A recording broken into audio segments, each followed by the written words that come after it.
வணக்கம் மக்களே. இப்போ நம்ம என்ன பார்க்க போகிறோம் தெரியுமா? எல்லாருக்குமே இந்த ஃபுல் பாடி செக்கப் எடுக்குன்னு சொல்லிட்டு என்கிட்ட நிறைய பேர் எங்கள் ஊரில் கேட்டுட்டு இருந்தாங்க. நானும் யோசித்தேன், எங்கடா இந்த ஃபுல் பாடி செக்கப் எடுக்கலாம், மாஸ்டர் செக்கப் அப்படின்னு சொல்லுவாங்க தெரியுமா?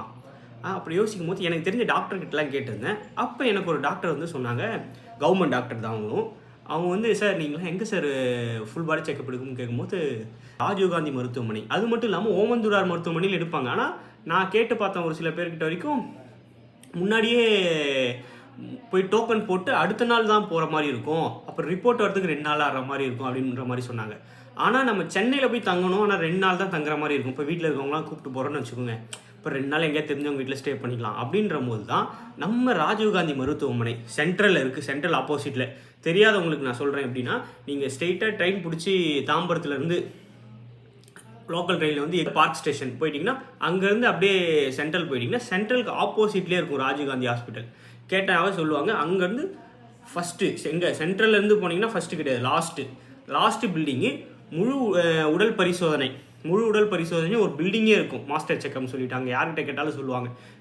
இது எத்தனை மணிக்கு நீங்கள் போகணுன்னு உங்களுக்கு டவுட் இருக்கும். ஏன்னா நானுமே போனேன். எத்தனை மணிக்கு நான் போனேன்னா, ஒரு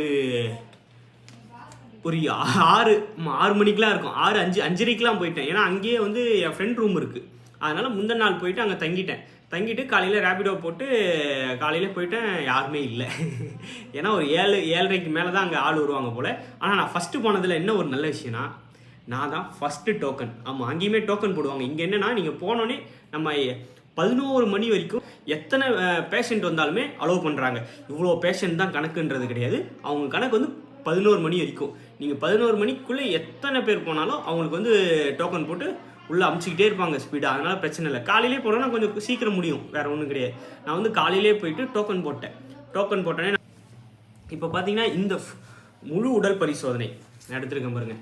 இதை வந்து இப்போ நீங்கள் புதுசாக எடுக்க போகிறீங்க, உங்கள் ஃபேமிலி எத்தனை பேர் வேணாலும் நீங்கள் கூப்பிட்டு போகலாம், எல்லாருமே அங்கே எடுக்கலாம். இந்த வயசுலாம் பிரச்சனை இல்லை.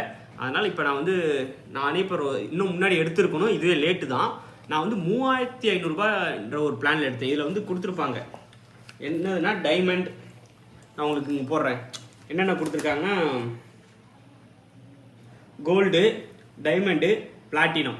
நான் போனது வந்து பிளாட்டினம் 3500. அதில் இன்னொரு டெஸ்ட் ஒன்று இருக்கும், நான் எக்ஸ்ட்ரா ஆட் பண்ணேன். 3500 வந்து ஃபுல் பாடி டெஸ்ட் எடுத்தேன். உங்களுக்கு இதில் எது வேணும், இல்லை எனக்கு வந்து இது சார்ந்து மட்டும் கொஞ்சம் வேணும், இதில் இருக்கிறது மட்டும் எனக்கு போதும் அப்படின்னா நீங்கள் அதை மட்டும் சூஸ் பண்ணிக்கலாம். அது மட்டுமே உங்ககிட்ட போனோடனே கொடுத்துருவாங்க கையில், உங்கள் டீட்டெயில் ஃபில் பண்ண சொல்லும் போதே. அப்போயே நீங்கள் பார்த்து 3த்தில் எது வேணுன்றதை வந்து நீங்கள் ஃபிக்ஸ் பண்ணிட்டீங்கன்னா, உள்ளே ஓப்பன் பண்ணோடனே, ஏன்னா டாக்டர்ஸ் எல்லாம் போய் உள்ளே செட்டில் ஆகிடுவாங்க. அங்கங்கே எந்தெந்த டெஸ்டிங் சென்டர் இருக்கோ உள்ளுக்குள்ளே ஒரே பில்டிங் உள்ளே தான் இருக்கும். செட்டில் ஆனோடனே நம்மளை கூப்பிட்டோடனே நம்ம உள்ளே போய்ட்டு உட்காந்தோடனே நம்ம டோக்கன் நம்பர் சொல்லுவாங்க. டோக்கன் நம்பர்னால் அந்த பேப்பருக்கு மேலே வந்து அவங்க நம்பர் எழுதுவாங்க. அந்த நம்பரை கூப்பிட்டோன்னே நம்ம போயிட்டு பில் பே பண்ணிவிட்டு, எந்த பில் பே பண்ணும்போது கேட்பாங்க எது உங்களுக்கு வேணும், எந்த பிளான் வேணும்னு கேட்கும்போது, உங்களுக்கு வந்து கோல்டு வேணுமா, டைமண்ட் வேணுமா, பிளாட்டினம் வேணுமா அப்படின்றத நீங்கள் செலக்ட் பண்ணி சொன்னீங்கன்னா எவ்வளோ அமௌண்ட் ஆச்சு அப்படின்றத அவங்க சொல்லுவாங்க. சொன்னதுக்கப்புறம் நீங்கள் வந்து அதை பே பண்ணிக்கலாம். பே பண்ணதுக்கப்புறம் உடனே நீங்கள் நம்மளை வந்து ஒவ்வொரு லேபும் இருக்கும் அங்கே, பிளட் டெஸ்ட் எடுக்கிறது, ஸ்கேனு, இசிஜி, அப்புறம் எக்கோ, இந்த மாதிரி நீங்கள் வந்து கொடுத்து பே பண்ணியிருக்கீங்களா, அதில் என்னென்ன ஸ்பெசிஃபிக்காக இருக்கோ அதில் வந்து அவங்க டிக் பண்ணிக்கிட்டே வருவாங்க ஒவ்வொன்றா. இதை சாப்பிட்றதுக்கு முன்னாடி இருக்க டெஸ்ட்டும் சாப்பிட்டதுக்கப்புறம் இருக்க டெஸ்ட்டும் இருக்குது.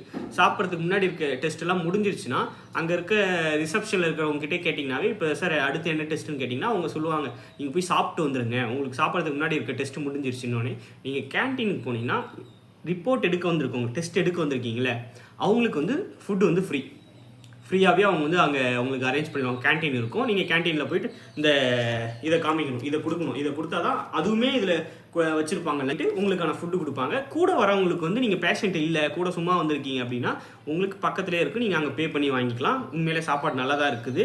அதனால் நீங்கள் ஒன்றும் பயப்பட தேவையில்லை, எப்படி இருக்குமோ எதுன்றது பக்கா இருந்தது சாப்பாடு. சாப்பிட்ட உடனே நீங்கள் வெளியே சுற்றுறதுக்கோ வேடிக்கை போகக்கூடாது. ஏன்னா நான் பண்ணியிருப்பேன் அந்த தப்பை. ஏன்னா சரி என்ன டைம் இருக்கும், நம்ம சாப்பிட்டுட்டு என்ன பண்ணுவோம், சாப்பிட்டு பிளட் டெஸ்ட் எடுக்க ஒரு குறிப்பிட்ட டைம் இருக்கும்ல, அதுக்கப்புறம் தான் அடுத்த பிளட் டெஸ்ட் எடுப்பாங்க. நான் நினச்சிட்டு கொஞ்சம் நேரம் எங்கே சுற்றலாமான்னு போகும்போது தான் டக்குன்னு, தம்பி சாப்பிட்டீங்களாப்பான்னு கேட்டாங்களா.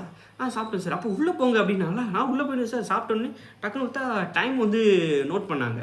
நோட் பண்ணதுக்கப்புறம் தம்பி நீங்கள் உள்ளே போங்க அப்படின்னோடனே அடுத்து ஒரு 2-3 டெஸ்ட் எடுக்க ஆரம்பித்தாங்க. சாப்பிட்டதுக்கப்புறம் இருக்கிற டெஸ்ட்லாம். அப்புறம் அந்த டெஸ்ட்லாம் லைனாக எடுத்துகிட்டு வந்துட்டு அப்புறம் ஒரு 1 hour 2 hours ஆனதுக்கப்புறம் கரெக்டாக எனக்கு நோட் பண்ணியிருந்தாங்க 11 மணின்னு.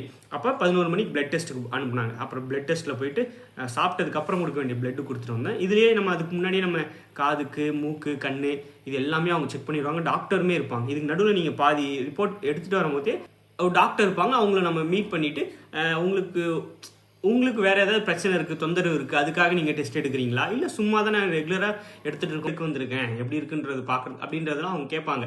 அதுக்கேற்ற மாதிரி உங்களுக்கு என்ன எப்படி நீங்கள் வந்திருக்கீங்களோ அதுக்கேற்ற மாதிரி நீங்கள் சொன்னீங்கன்னா அவங்க அதுக்கேற்ற மாதிரி அவங்க நோட் பண்ணிப்பாங்க. நோட் பண்ணிவிட்டு இல்லை எனக்கு இந்த ப்ராப்ளம்லாம் இருக்குது, நீங்கள் ஸ்பெஷலாக ஏதாவது ஒரு டெஸ்ட் எடுக்குன்னா கூட சொன்னாலும் அதுக்கேற்ற மாதிரி அவங்க ரெடி பண்ணி தருவாங்க. அதனால் பிரச்சனை கிடையாது. அது முடித்த உடனே மறுநாள் தான், இதை மெயினாக நான் சொல்ல மறந்த ஒரு விஷயம் என்னன்னா, இங்கே வந்து நீங்கள் மறுநாள் தான் ரிப்போர்ட் வாங்க முடியும். ஏன்னா போன உடனே ரிப்போர்ட் முடியாது. ஏன்னா நான் போகும்போது 88 டோக்கன் பார்த்துக்குங்க. ஆனால் கரெக்டாக 12 மணிக்கு முடிஞ்சிருச்சு. ஃபுல்லு டெஸ்ட் எல்லாமே 12 மணிக்குள்ளே உங்களுக்கு முடிஞ்சிடும். அதுக்கப்புறம் ஃப்ரீ தான். நீங்கள் மறுநாள் 10 மணியோ 11 மணியோ அவங்க டைமிங் சொல்லுவாங்க. ஏன்னா நீங்கள் எத்தனை மணிக்கு வரணுன்றது, ஏன்னா உங்கள் டெஸ்ட் ரிப்போர்ட் வரணும் வந்து அவங்க நோட் பண்ணி வச்சிருப்பாங்க. இப்போ எனக்கு 11 மணிக்கு சொன்னாங்க. நான் ஒரு 10:30 கிட்ட போனேன். போயிட்டு வெயிட் பண்ணேன். அவங்க கிட்ட போய் நம்மளுக்கு அந்த பில் இருக்குல்ல, அந்த பில்லை கொடுத்தோன்னே, ஏன்னா இந்த ரிப்போர்ட் வந்து அவங்க வாங்கி வச்சுப்பாங்க, நம்ம கிட்ட கொடுக்க மாட்டாங்க. நம்ம கடைசியாக எல்லா டெஸ்ட்டும் முடிஞ்சோடனே அங்கே ரிசப்ஷனில் இருக்கவங்கிட்ட கொடுத்தீங்கன்னா பில்லு மட்டும் நம்ம கிட்ட கொடுத்துட்டு இதை அவங்க வாங்கி வச்சுப்பாங்க. மறுநாள் போனோன்னே எல்லா டெஸ்ட் ரிப்போர்ட்டும் இதுக்குள்ளே வச்சிருப்பாங்க. வச்சிருக்கும் போது நீங்கள் அதை வச்சு ரிப்போர்ட்டை வாங்கிக்கிட்டு அங்கேயே டாக்டர் இருப்பாங்க. டாக்டரை பார்த்துட்டு என்னென்னலாம் ப்ராப்ளம் இருக்குது, உங்களுக்கு சுகர் அதிகமாக இருக்கா, பிபி அதிகமாக இருக்கா, இல்லை சுகர் கம்மியாக இருக்குதா, வேறு ஏதாவது எலும்பில் ஏதாவது ப்ராப்ளம் இருக்கான்றது எல்லாமே இந்த ரிப்போர்ட்டில் வந்துடும். லங்ஸில் இல்லை கிட்னியில் ஸ்டோனு, இந்த மாதிரி எல்லா விஷயமுமே இதில் வந்துடும். வந்ததுக்கப்புறம் டாக்டர் பார்த்துட்டு ஓகே தம்பி உனக்கு எல்லாம் கரெக்டாக இருக்குது, எனக்குலாம் சொல்லிட்டாங்க தம்பி எல்லாமே கரெக்டாக இருக்குது, பக்காவாக இருக்குது, ஒரு பிரச்சனையும் இல்லை, போயிட்டு வாப்பான்ட்டாங்க. ஓகே டாக்டர் தேங்க்யூன்னு சொல்லிட்டு நான் சிட்டாக கிளம்பிட்டேன். நீங்களும் இந்த மாதிரி முழு உடல் பரிசோதனை எடுக்கணும்னு நினச்சிங்கன்னா மறக்காம ராஜீவ்காந்தி ஹாஸ்பிட்டலுக்கு ட்ரை பண்ணுங்க. இது வந்து என்னுடைய சின்ன ஒரு, நான் ட்ரை பண்ண நல்லா இருந்தது, அதனால நான் உங்களுக்கு சொல்றேன். ஏன்னா நிறைய பேர் வந்தாங்க. நான் உண்மையாக முக்கியமாக சொல்ல போனால் தமிழ்நாட்டில் இருக்கிறதோடைய வட மாநிலங்களில் இருக்கிற மக்கள் நிறைய பேர் வந்திருந்தாங்க. இப்போ 88 பேர்னா அதில் ஒரு 50 பேர்கிட்ட வட மாநிலங்கள்ல இருந்து வந்தவங்க தான். இதுக்கு முன்னாடி வேற யாராவது நான் டெஸ்ட் பண்ணியிருக்கேன் அப்படின்னு நீங்கள் இல்லை வேற ஏதாவது ப்ராப்ளம் நீங்கள் ஃபேஸ் பண்ணிங்கன்னா கீழே கமெண்ட் பண்ணுங்க. ஏன்னா இதுக்கப்புறம் இந்த வீடியோ பார்க்குறவங்களும் கமெண்ட் பார்ப்பாங்க, அதை பார்த்து தெரிஞ்சுக்கிட்டோம். ஏன்னா நான் போன வரைக்கும் எல்லாமே பக்காவாக இருந்தது, ரிப்போர்ட்டு எல்லாமே க்ளீனாக இருந்துச்சு. அதனால் எந்த பிரச்சனையும் வரல எனக்கு. நீங்கள் இந்த வீடியோ வந்து சேவ் பண்ணி வச்சுக்கோங்க, உங்கள் ஃபேமிலி அண்ட் ஃப்ரெண்ட்ஸுக்கு வந்து ஷேர் பண்ணுங்கள். அப்போ தான் அவங்க எல்லாருமே தெரிஞ்சுப்பாங்க. ஓகே, ஏன்னா இப்போ இருக்க சூழ்நிலை கொரோனாக்கு அப்புறம், ஏன்னா கொரோனாக்கு முன்னாடி வேற கொரோனாக்கு அப்புறம், ஏன்னா இங்கே நிறைய பேர் கொரோனா பேஷண்ட்ஸ் எல்லாருக்குமே சில உடம்புல பார்த்தீங்கன்னா சில பாதிப்புகள்லாம் சின்னதாக இப்போ வர வந்துட்டு இருக்குன்ற மாதிரிலாம் இருக்காங்களே, அவங்கலாம் போய் டெஸ்ட் பண்ணிக்கிட்டாங்கன்னா கரெக்டாக இருக்கும். இங்கே ஒரே ஒரு பிரச்சனை என்னன்னா, நமக்கு வந்து அங்கே தங்குறதுக்கான இடம் உங்களுக்கு இருந்ததுன்னா பிரச்சனை இல்லை. டக்குன்னு நீங்கள் ஒரு 2 நாள் இதுக்காக நேரம் ஒதுக்கிட்டு போயிட்டு வந்துடலாம் டக்கு. அதனால மறக்காம போயிட்டு ஃபுல் பாடி செக்அப் எடுங்க. ஏன்னா இந்த ஃபுல் பாடி செக்அப்ன்றது வந்து ரொம்ப இம்பார்ட்டன்ட் எல்லாருக்கும். சரிங்களா மக்களே? திரும்பி நம்ம அடுத்த வீடியோவில் பார்ப்போம். நான் வேறு ஏதாவது தப்பாக சொல்லியிருந்தேன்னா பார்க்குறவங்க நீங்கள் கீழே கமெண்ட் பண்ணுங்கள். வேறு ஏதாவது பற்றி உங்களுக்கு டீட்டெயில் தெரியும்னாலும் கமெண்ட் பண்ணுங்கள், நான் சொல்கிறேன். பாய் பாய். மறக்காமல் சப்ஸ்கிரைப் பண்ணிக்கோங்க.